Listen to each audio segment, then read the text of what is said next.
Okay बच्चों, तो अभी तक हमने डिफरेंशिएशन देखा है, सीन डिफरेंशिएशन एंड इंटीग्रेशन। तो आई होप आपको मतलब इन सब टर्म्स का पता होगा भी, ठीक है। देखो, तो एक मैं आपको इसका एप्लीकेशन बताता हूँ डिफरेंशिएशन का, कहाँ पर हम यूज करते हैं। अब देखो, वेलोसिटी आपको मालूम है, वेलोसिटी दो तरह की हो सकती है, या तो एवरेज वेलोसिटी हो सकती है, ठीक है, या तो मेरे पास एवरेज वेलोसिटी हो सकती है, या फिर मेरे पास we can have instantaneous velocity, ठीक है। तो अगर मैं कोई ग्राफ बनाता हूँ, देखो, तो अब आपको ये तो मालूम होगा कि डिस्प्लेसमेंट और टाइम का जो ग्राफ, थोड़ा बहुत मालूम है कि नहीं मालूम है, डिस्प्लेसमेंट क्या होता है, टाइम क्या होता है। आज जैसे हम वही स्टार्ट करने वाले हैं, बट जस्ट आपको एक फील आ जाए, इसके लिए वी आर डूइंग दिस। तो देखो, डिस्प्लेसमेंट टाइम ग्राफ अगर मेरा ऐसा है, तो एक्चुअली डिस्प्लेसमेंट टाइम ग्राफ का जो स्लोप होगा, देखो अभी अगर मान लो मेरा वाई एक्सिस पर डिस्प्लेसमेंट है और एक्स एक्सिस पर टाइम है, तो इसका जो स्लोप होगा, करेक्ट, स्लोप का मतलब क्या होगा, सपोज मैंने यहाँ पर एक लाइन खींच ली, ये एक लाइन है, तो अब देखो इसका जो स्लोप हमें क्या देगा, इसका स्लोप क्या देगा हमें, delta x by delta T तो देगा। इसका स्लोप जो है हमें क्या देगा, ये डेल्टा एक्स ये हो गया और डेल्टा टी ये हो गया। इसका जो स्लोप है this is delta x by delta T, और आपको मालूम है delta x by delta T क्या होता है,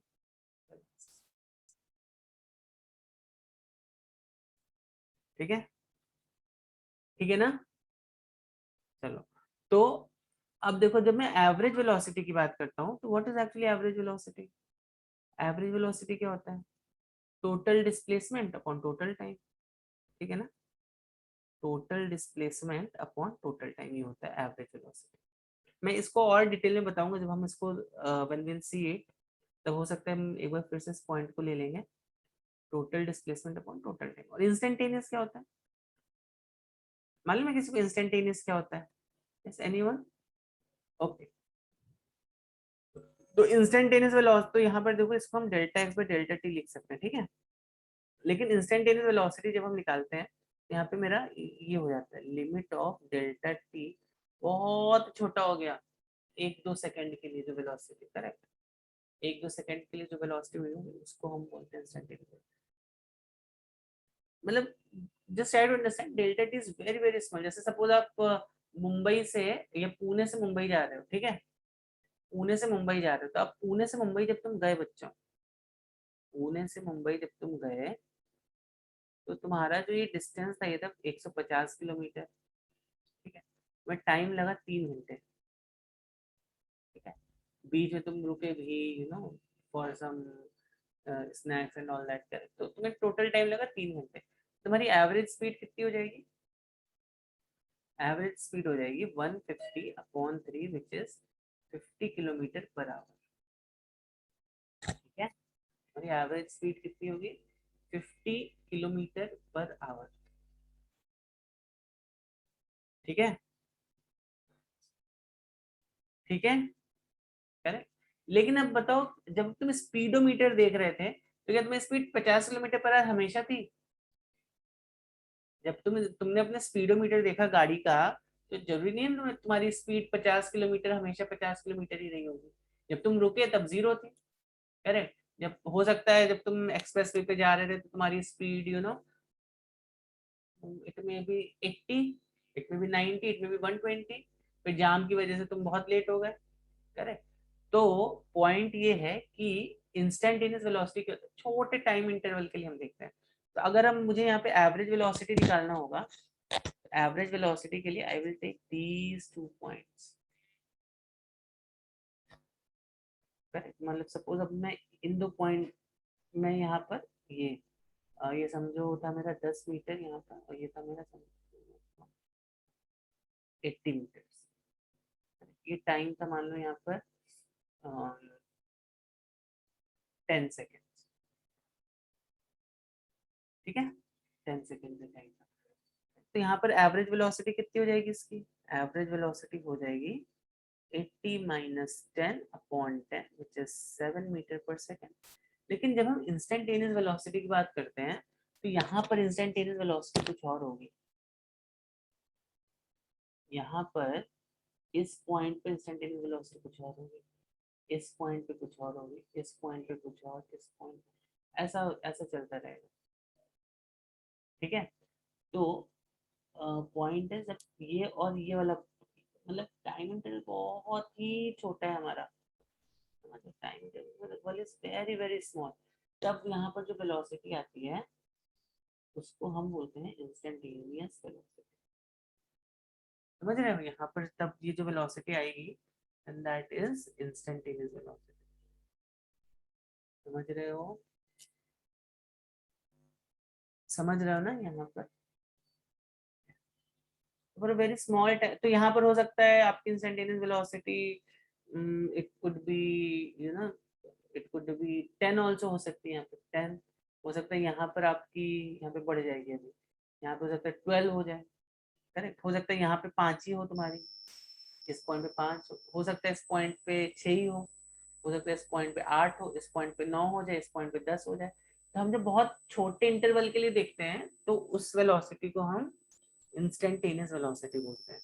समझ में आ रही है बात कि नहीं आ रही है, इंस्टेंटेनियस और एवरेज में, और how we use calculus for finding this. तो अगर आपको इस ग्राफ में, लेट्स से इस ग्राफ में तुम्हें इस पॉइंट पे स्लोप पता है, इस पॉइंट पे मान लो, इस पॉइंट पे तुम्हें एट सम टाइम टी, इस पॉइंट पे तुम्हें स्लोप पता है इसका, इस पॉइंट पे तुम्हें इसका स्लोप पता है। ठीक, तो अगर तुम्हें इस पॉइंट पर इसका स्लोप पता है तो तुम बोल दोगे ये जो स्लोप है ये इसका इंस्टेंटेनियस वेलोसिटी है, करेक्ट। तो बेसिकली इंस्टेंटेनियस वेलोसिटी के लिए हमें इसका स्लोप फाइंड करना पड़ेगा, मतलब हमें क्या करना पड़ेगा, इंस्टेंटेनियस वेलोसिटी कैसे फाइंड करेंगे, डी एक्स बाई डी। देखो यहाँ पर हम पहले में क्या लिखते थे, delta y by delta x, जब मेरा limit of delta x tends to zero था तो उसको d y by d x लिखते थे, उसी तरह से मैंने इस एक्सप्रेशन को क्या लिख दिया, D x by D T लिख दिया। समझ में आई बात बच्चों, समझ में आई ये बात। मैं अभी यहाँ पे कुछ आपको एप्लीकेशन बता रहा हूँ कैलकुलस का, कहाँ कहाँ पर होता है, एट योर लेवल आप समझ सको उसको, ठीक है। अब एक और इसका एप्लीकेशन है कहाँ पर, मैक्सिमा मिनिमा। देखो अब नाम से ही आपको समझ में आ रहा होगा, मैक्सिमा मिनिमा, ठीक है। सो मैक्सिमा एंड मिनिमा, तो मैक्सिमा मतलब क्या होता है बच्चों, मैक्सिमा मतलब मैक्सिमम वैल्यू जो होती है उसको मैक्सिमम बोलते हैं, मिनिमम मतलब मिनिमम वैल्यू। अब देखो कोई भी कर्व है, ठीक है, कर्व ना तीन तरीके से बन सकते हैं, कौन कौन से तीन तरीके से कर्व बन सकते हैं, कर्व जो है हमारे तीन तरीके से बन सकते हैं कर्व। एक तो देखो ऐसा बन सकता है, मतलब कोई भी फंक्शन है, या तो समझो फंक्शन वो ऐसा, ऐसा, ठीक है। ओके, मैं इसको थोड़ा और अच्छा बनाता हूँ। तो ये जो कर्व है ना, हो सकता है कर्व ऐसा हो, ठीक है। अच्छा, अब हो सकता है कर्व तुम्हारा ऐसा बन जाए, कोई भी आप कोई भी फंक्शन उठा के देख लो, करेक्ट, उसका कोई ना कोई बेंडिंग पॉइंट तो होगा। जैसे हमने क्यूब का जो फंक्शन देखा था, क्यूब का फंक्शन देखो ऐसा बन रहा था ना, अगर आपको याद होगा तो, क्यूब का function x to the power cube, इसका फंक्शन ऐसा बन रहा था। फिर एफ, अगर मान लो मैं एक्स स्क्वायर का बनाता हूँ तो ये कुछ ऐसा बनेगा, ठीक है। अब अगर मैं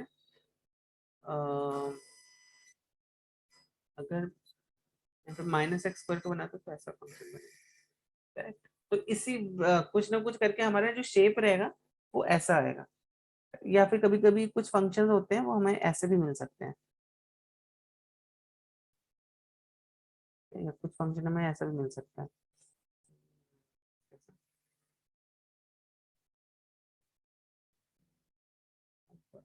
कैसा और कैसे बना दूं मैं, ऐसे भी आपको मिल सकता है कुछ फंक्शंस का। तो अब देखो यहाँ पर बेसिकली हम हमें क्या करना है, इस टाइप के केसेस हम कैसे सॉल्व करते हैं। इस टाइप, तो ऑब्वियसली अगर ये अलग केस है तो यहाँ पे हम कुछ नहीं कर सकते हैं। तो यहाँ पे स्लोप देखो, तो एक्चुअली अगर इस पॉइंट पे आप स्लोप देखो, इस पॉइंट पे स्लोप इसका ऑलमोस्ट जीरो है, d y by d x यहाँ पे जीरो है कि नहीं है? तो यहाँ पर देखो d y by d x zero है, आएगा जीरो, ये स्लोप जीरो है ना बच्चों, दिस इज, यहाँ पे स्लोप जीरो हो जाता है। If it is parallel to x axis it's zero. इस पॉइंट पर this d y by d x ये भी जीरो है मेरा, ठीक है। अच्छा इस पॉइंट पर देखो, यहाँ पे जीरो और यहाँ पे भी जीरो। तो ऐसे अगर हम यहाँ पे कोई भी फंक्शन हमें दिया हुआ है और हम उसमें d y by d x उसको जीरो पुट कर देते हैं, हमें कोई भी फंक्शन दिया हुआ है, तो जनरली हमारे पास इस तरह के फंक्शन थोड़े कम ही रहते हैं।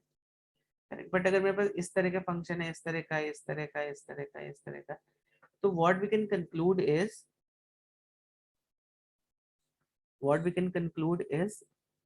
D y by d x जो है मेरा, ये इसको हम जीरो पुट करते हैं, और यहाँ से जो मेरे रिजल्ट आते हैं वो या तो वैल्यू जो होगी वो मैक्सिमा की होगी, तो यहाँ से जो d y by d x zero है, या तो ये वैल्यू मैक्सिमा होगी या तो ये वैल्यू मिनिमा होगी, ठीक है, कोई भी हो सकती है। पर इसके लिए फिर इसके बाद एक इसका और फर्दर टेस्ट है, इसको हम डबल डिफरेंशिएट करते हैं। डबल डिफरेंशिएट कुछ इतना टेंशन की बात नहीं है, जैसे सपोज एक्स क्यूब है, ठीक है, इसको एक बार डिफरेंशिएट करो, जैसे ये वाई है, तो ये d y by d x से कितना हो गया, 3x² हो गया, ठीक है।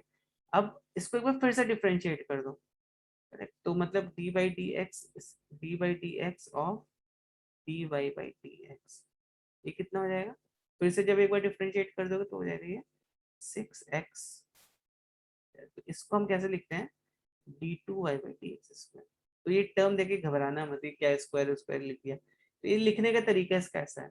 इसका मतलब क्या होता है, इस डिफरेंशिएशन को हमने फिर से एक बार डिफरेंशिएट कर दिया, ठीक है। तो अब अगर मैक्सिमम होता है तो हमारा d two y by d x square less than zero आता है, मिनिमम होता है तो d two y by d x square greater than zero आता है, और अगर ये, इसको इन्फ्लेक्शन पॉइंट बोलते हैं, करेक्ट, तो अगर इन्फ्लेक्शन पॉइंट आ रहा है तो मेरा d two y by d x square is actually equal to zero, this is inflection point,